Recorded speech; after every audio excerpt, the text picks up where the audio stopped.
तुमने इससे ज्यादा डरावना टॉर्चर कभी नहीं देखा होगा। एक आदमी के कपड़े उतार दिए जाते हैं, फिर उसके शरीर पर एक अजीब सी क्रीम लगाई जाती है, फिर हाथों से उसकी बॉडी पर बार बार थपकी दी जाती है जब तक कि वो पूरी तरह स्किन में समा ना जाए। फिर उसके गले में एक बड़ा सा अलार्म क्लॉक टांग दिया जाता है और अब असली टॉर्चर शुरू होता है। उस आदमी की बाजू को बाहर की तरफ दीवार से निकाल दिया जाता है। उसके चेहरे के एक्सप्रेशन ही बता रहे थे कि कितना खतरनाक है ये सब। चीखें गूंजती हैं, लेकिन कुछ ही सेकंड में सब कुछ शांत हो जाता है। असल में ये सब एक ट्रेन के अंदर हो रहा है। बाहर का टेम्परेचर -300 डिग्री सेल्सियस है। बस कुछ पल में ही उसकी बाजू पूरी तरह बर्फ की लकड़ी बन जाती है और उसमें कोई एहसास नहीं बचता। बगल में रखा 800 टन का हथौड़ा अब तैयार है। जैसे ही वो गिरता है, बस बर्फ टूटने की आवाज आती है। ये कहानी साल 2024 की है, जब धरती ने वक्त से पहले ही आइस एज में एंट्री ली थी। चारों तरफ बर्फीली चोटियां और बर्फीली आंधियां थी। सभी जानवर खत्म हो चुके थे, कुछ लोग ही बचे थे और वो सब एक ट्रेन में रह रहे थे जो कभी रुकती नहीं थी। ट्रेन में लोग क्लास के हिसाब से बटे थे। अमीर लोग इंजन की तरफ रहते थे। पार्टी, शराब, डांस, यहाँ तक कि कपड़ों की दुकानें और डेंटल क्लिनिक तक थे। हर चीज लग्जरी।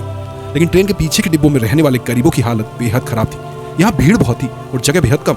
1 मीटर में 10-10 लोग ठूसे रहते थे। खाना भी इतना कम मिलता था कि लोग बस आगे के डिब्बों से भेजे गए प्रोटीन से ही किसी तरह जी रहे थे, पर किसी को नहीं पता था कि वो प्रोटीन आखिर बनता किस चीज से था। अमीर लोग तो यहाँ तक कि गरीबों के बच्चों को भी उठा ले जाते थे।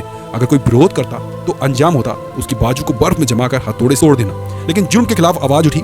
एक नौजवान छोटा शेर नाम का लड़का हाथ में रस्सी लिए मौके का इंतजार कर रहा था। जैसे ही ट्रेन के सारे पिछले डिब्बों के दरवाजे खुले, वो सीधा दौड़कर सिक्योरिटी गार्ड की बंदूक अपने सिर पर तान देता है और ट्रिगर दबा देता है। असल में छोटा शेर पहले से जानता था कि पिछले दंगों में गार्ड की सारी गोलियां खत्म हो चुकी हैं। फिर सबने मिलकर लोहे के ड्रम से रास्ता बंद कर दिया। छोटा शेर आगे बढ़ा और गार्ड्स को चुकाते हुए उन पर धावा बोल दिया। लेकिन तभी उसका सामना हुआ एक बड़े भारी भरकम आदमी से।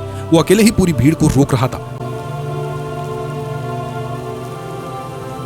लेकिन तभी एक गरीबों का टॉप लेवल किलर सामने आया और एक ही मूव में उसे गिरा दिया।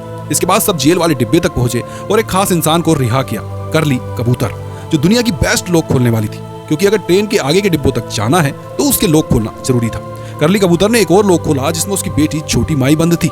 छोटी माई को एक अजीब सी पावर थी। वो 10 मीटर के अंदर की हर चीज का अंदाजा लगा सकती थी। जैसे ही सब बाहर निकले, उन्होंने बरसों बाद धूप देखी, लेकिन आंखें अंधेरे की आदी हो चुकी थी। सीधा देख भी नहीं पा रही थी। कहां से देखा तो बाहर सिर्फ बर्फ ही बर्फ थी, बिल्कुल मुर्दा दुनिया। एक बूढ़ा आदमी इसे देखकर उदास हो गया। फिर उन्होंने दूसरा दरवाजा खोला जहां एक आदमी बैठा था और वही था उनका असली खाना। प्रोटीन फैक्ट्री का रूम था वो। सब लोग फौरन टूट पड़े और जितना हो सका उतना भर लिया। लेकिन जब छोटे शेर ने प्रोटीन के ड्रम को खोला तो देखा उसमें सैकड़ों कॉकरोच भरे हुए थे।